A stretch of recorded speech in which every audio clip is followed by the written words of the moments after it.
All right. So the question is on mental models and how do you pick stocks and how do I pick stocks and so on. Let me answer your question the following way. So let's say that you have 80 IQ and you come to me and say, look, I'm not very smart, but I want to do the best I can in the market. So how should I go about managing my portfolio? So I say 80 IQ, we can work with an 80 IQ, buy an index fund. Buy the S&P 500 index, dollar cost average, every paycheck, maybe 15%. Over a lifetime, you're going to wake up at 70 and be rich. 7 figures for sure. Now you say to me that I have a 90 IQ. I'm much smarter than the 80 IQ guy. Can I do better? And I would say to you, of course, we have more to work with 90 IQ. We can definitely do better. Buy Berkshire Hathaway. Okay. So probably you'll beat the S&P 500 index better. Again, dollar cost average, and put some money from every paycheck and you're done. Then the 100 IQ guy comes to me and say, look, I'm better than these guys. I'm 100 IQ. Can I do better than that? I say 100 IQ, of course, we can work with that and we can do some more things with that.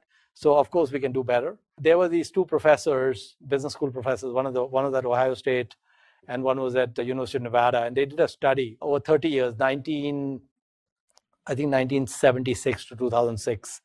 And they studied that if you bought a stock that Warren Buffett bought, and you bought it after it was publicly known that he had bought it, and you bought it on the last day of the month that it was publicly known that he had bought it, and you found the worst broker on the planet who charged you the highest price on the last day of the month to give you that stock, and you bought it at that high price on the last day, and you sold it when Buffett started to sell, again publicly known, again on the last day of the month, found the worst broker, sold it at the lowest price on the last day of the month, you beat the S&P over 30 years by 11.5% a year.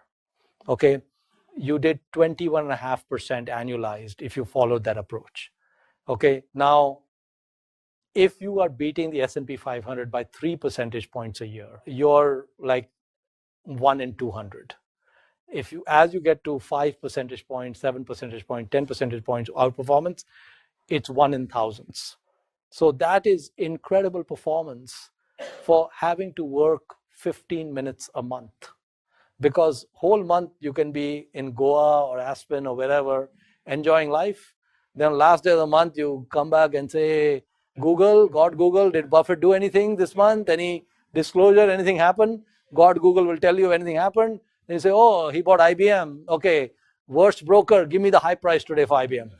Okay, and then go back to your skiing activities, what else you're doing till the next month. Okay, now let's say someone has 110 IQ and says to me, look, I'm better than these other guys. I'm 110 IQ. Can I do better than that?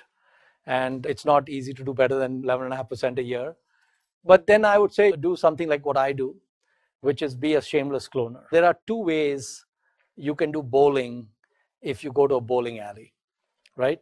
One is you can bowl with bumpers, and the other is you can bowl without bumpers, right? You can put the thing so you have no gutter balls, or you can have gutter balls all the time. So if I told you that what matters is the score at the end, not whether you use bumpers or not, would you prefer to bowl with bumpers or without bumpers? With bumpers? Is it more fun to bowl with bumpers? Yes! The score is going to be higher. I love bowling with bumpers. So if you're one of the I don't want to bowl with bumpers guy, then you're also the kind of guy who probably doesn't want to clone. Okay? So bowling with bumpers is fantastic. Always bowl with bumpers. Turn those bumpers on. Okay? So anyway, so when you bowl with bumpers, which is what I'm doing with if you look at Pabrai Fund's portfolio, almost the entire portfolio is stock picks by some other great investor. I have no original ideas. Okay, so I just look at what some other smart person is doing, seeing if I can understand what they've done, and then buy the same thing. And the incredible nature of this wonderful country is I get paid for doing that. Okay, and get paid really well to do that.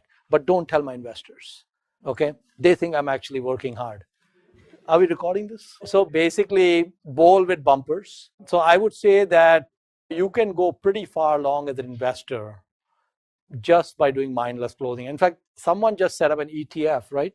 Someone set up an ETF for the first time, which is a cloning ETF. All this time I was talking that there's no fund that does cloning. Some ETFs, I don't know what it's called. Have you looked at it? Yeah, so there's a cloning ETF. Apparently it has great performance. It's looking at all these. I don't know what it'll do in the future. Disclaimer, no idea. That might be a good place to start. Or you could do just what those two professors said, just 15 minutes a month. And that's it.